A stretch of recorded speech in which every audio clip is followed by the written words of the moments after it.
शेतकरी मित्रांनो, राम राम, नमस्कार. शेतकरी मित्रांनो, आज रविवार 18 जानेवारी 2026. मित्रांनो, जाणून घेऊ आपल्या हाती आलेले सर्वच ठिकाणचे ताजे कापसाचे भाव. तत्पूर्वी आपणास विनंती करतो, शेतीविषयक असो किंवा इतर सर्व प्रकारच्या माहितीसाठी प्रत्येक शेतकरी बांधवाने आपले यूट्यूब चॅनल नक्की एकदा सबस्क्राईब करा. शेतकरी मित्रांनो, जानेवारी महिन्याच्या आता अर्धा महिना तर संपलेला आहे.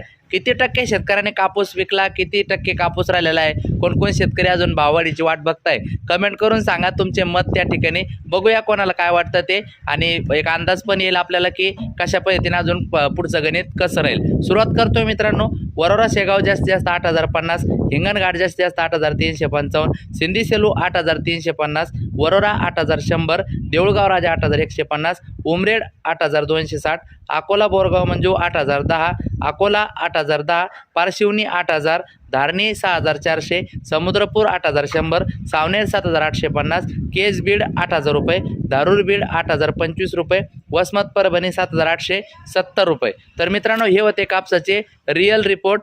जास्तीत जास्त हा भाव गेलेला आहे. सरासरी भाव याच्यापेक्षा 100-200 रुपयाने कमी आहे. माझं काम आहे फक्त तुम्हाला अपडेट द्यायचं. माझे अपडेट आवडत असल्यास नक्की जाताना लाईक करा, सबस्क्राईब करा, शेअर करा. भेटूया पुढच्या व्हिडिओमध्ये, पण कमेंट करून तुमचं मत व्यक्त करा. धन्यवाद.